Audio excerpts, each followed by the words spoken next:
Okey, Assalamualaikum warahmatullahi wabarakatuh. Rabbi syrah li sadri wa yassir li amri wal 'uqdatam min lisani.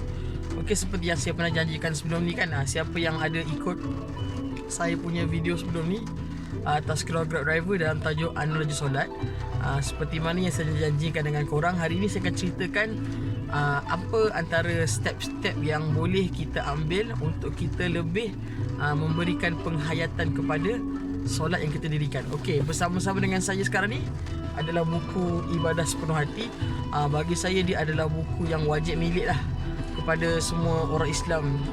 Sebabnya dalam buku ni dia terangkan, Dr. Amrul Khalid terangkan dari macam mana kita nak menghayati solat kita, menghayati bacaan Al-Quran kita, zikir kita dan ibadah-ibadah lain.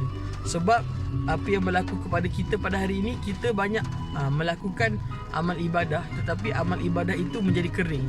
Maksud kering kat sini adalah kita buat, tapi kita buat just for the sake of nak meninggalkan. Macam mana kita buat ibadah tu supaya kita nak jatuhkan kewajipan dia. Maksudnya buat sekadar untuk sebab dia wajib maka aku buat, tapi tak dapat merasa apakah kelazatan di sebalik ibadah tu.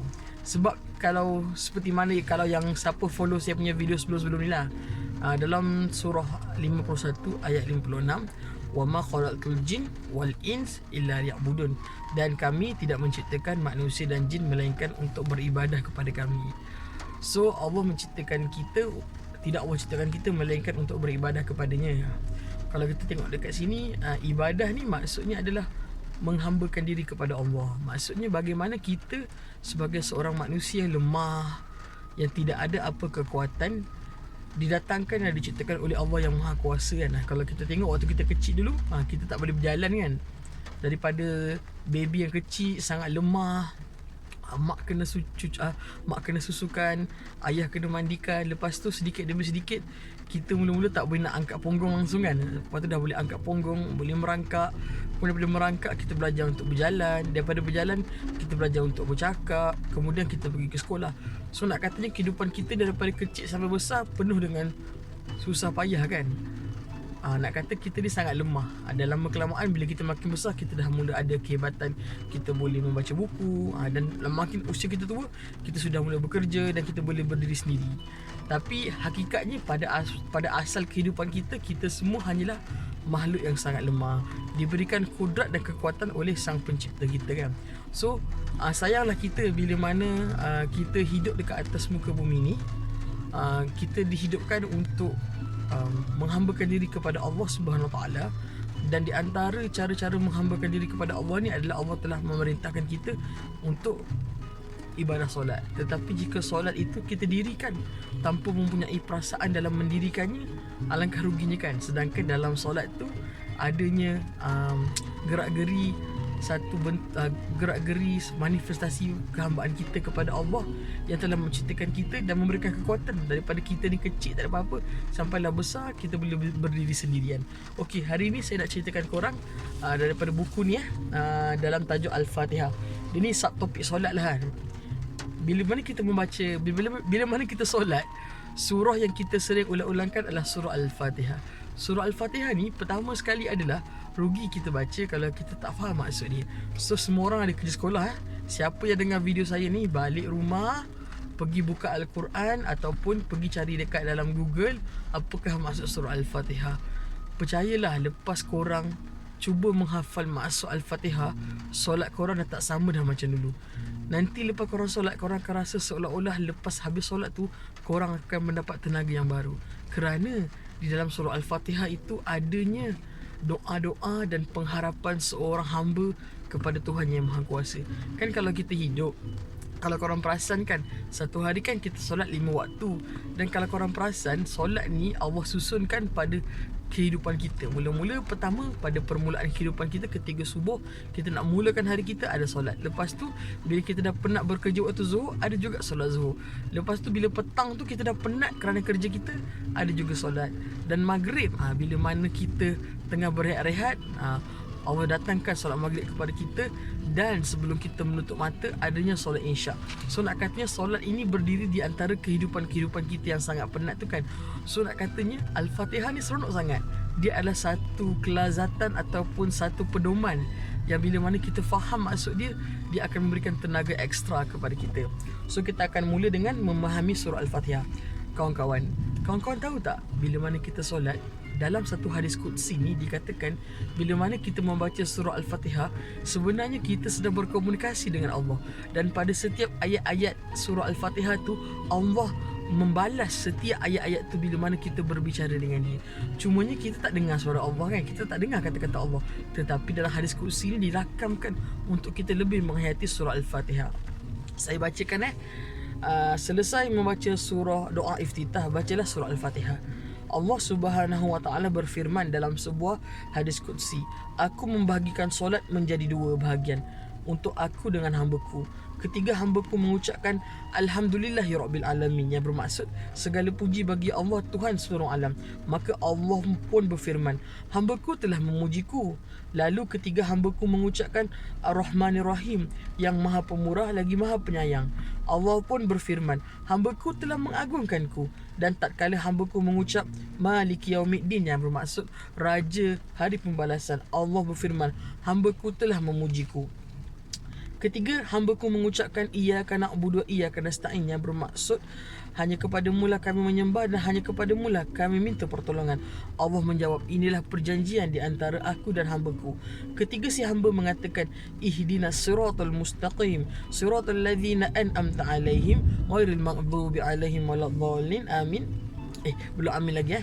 Allah menjawab, tadi maksud dia, tunjukkanlah kami jalan yang lurus, iaitu jalan orang-orang yang engkau beri nikmat, bukan jalan orang yang engkau murkai ataupun jalan orang-orang yang sesat. Allah menjawab, inilah perjanjian di antara aku dan hamba-Ku, akan kupenuhi apa yang ia minta. Hadis riwayat Muslim dan At-Tirmizi.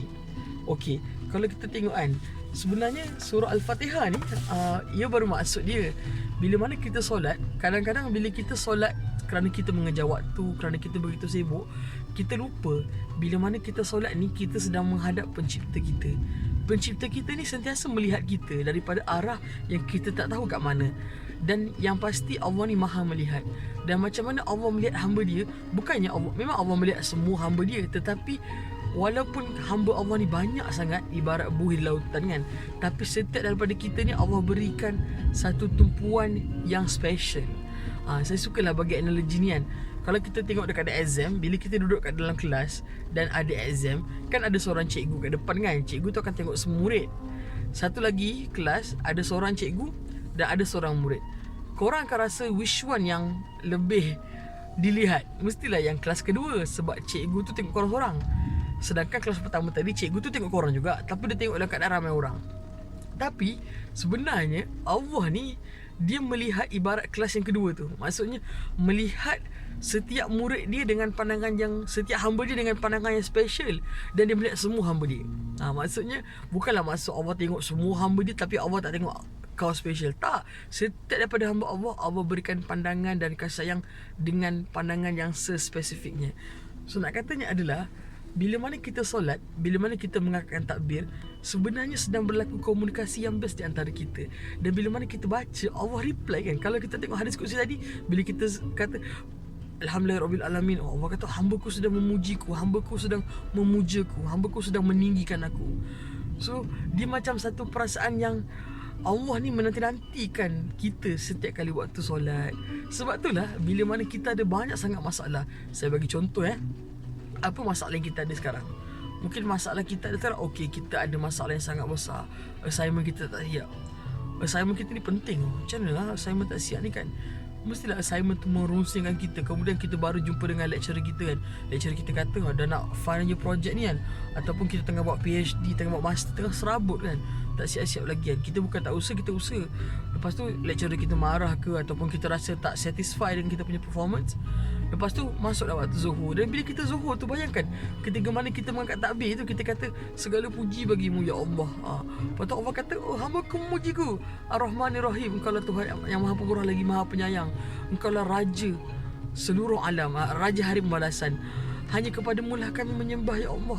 hanya kepadamu lah kami minta pertolongan. So waktu tu dia adalah perasaan yang kita ni benar-benar lemah dan minta bantuan daripada Allah. Dan bestnya bila kita baca Al-Fatihah ni, Allah reply setiap ayat-ayat dalam surah Al-Fatihah tu. Nak katanya, kalau boleh saya bagi satu analogi lah, saya tak suka lah bagi analogi ni kan. Kan kalau orang suka orang, kita panggil crush kan. Crush ni maksudnya adalah kalau budak muda faham lah, mungkin orang tua tak faham sangat kan. Crush ni maksudnya kita suka seseorang tapi orang tu tak tahu kita suka dia.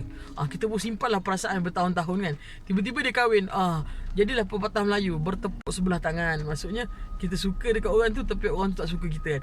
Tapi tak, bila mana kita solat ni, kita baca surah Al-Fatihah, dia bukan cinta yang bertepuk sebelah tangan, dia cinta yang bertepuk dua belah tangan. Tapi dalam patah Melayu tak adalah tepuk dua tangan ni saya yang buat. So nak katanya, bila mana kita berkomunikasi dengan Allah, sebenarnya Allah sentiasa menanti-nantikan kita. Dan setiap kali kita membacakan Al-Fatihah, Allah mereply setiap baris-baris dalam surah Al-Fatihah tu kepada kita. Nah kawan-kawan, kenapa bila mana kita solat, kita tak meletakkan hati dan perasaan kita bahawa yang kita sedang berhadapan sekarang adalah dengan Allah yang sangat mencintai kita, yang sangat menanti-nantikan permintaan kita, menanti-nantikan rintihan kita, menanti-nantikan kita untuk memandangnya. Sebab itulah kawan-kawan, ingat tak saya punya tazkirah sebelum ni, pada awalnya perintah solat ini disyariatkan, Allah nak suruh kita ni solat satu hari 50 waktu. Gila kan, satu hari 50 waktu. Nak katanya possible ke kan, satu hari 50 waktu. Ada mujur Nabi Muhammad SAW naik semula berjumpa dengan Allah dan bernegosiate, dan akhirnya daripada 50 waktu diturunkan menjadi 5 waktu. Tapi cuba kita muhasabahkan, kenapa sehingga 50 waktu Allah nak wajibkan solat kepada kita? Adakah kerana Allah ni nak sangat berjumpa dengan kita setiap hari kan, sehingga 50 waktu sehari? Alah, kalau kita sayang seseorang kan, berapa kali kita nak jumpa dengan dia? Kalau kita sayang seseorang, kita mesti nak jumpa di hari-hari kan. Petang jumpa, malam jumpa, siang jumpa, tak habis-habis nak jumpa. Sebab kita sayangkan orang tu kan. Tapi kan, nak katanya betapa Allah sangat kasihkan kita, sehingga pada awal solat sebenarnya Allah nak berjumpa dengan kita satu hari 50 waktu kawan-kawan. Jadi kawan-kawan, marilah sama-sama saya menyeru kawan-kawan kita yang ada kat sini kan, janganlah solat sekadar solat, tetapi hadirkanlah hati dalam solat kita, dan rasailah pada setiap bait-bait kita bermunajat kepada Allah, yang sebenarnya ketika solat kita bukan bersendirian, kita berhadapan dengan Allah. Saya harapkan solat kita menjadi kekuatan, bukannya menjadi satu keluhan. Saya harap solat kita memberikan kita tenaga, bukan menghabiskan tenaga. Wahai kawan-kawan semua, Allah sentiasa menantikan kita pada setiap waktu solat. Semoga kita termasuk di kalangan orang yang diberikan kehusyukan dalam solat. Teringat saya dengan kisah bila mana Rasulullah SAW setiap kali solat, Nabi katakan pada Bilal, wahai Bilal, rehatkanlah kami dengan solat. Bagaimana baginda merasakan solat sebagai sebuah kerihatan, sedangkan kita umat Nabi pada hari ini merasakan solat sebagai beban. Kenapa Nabi merasakan solat sebagai satu kerihatan? Kerana ketika solatlah Nabi bermunajat, menceritakan segala masalah kepada Allah dan menyerahkan segala masalah kepada Allah. Kerana Nabi tahu tidak ada tempat untuk bergantung, tidak ada tempat untuk bersandar melainkan kepada Allah yang Maha Agung. Okey, sampai di sini saja. InsyaAllah semoga kita berjumpa lagi. Assalamualaikum.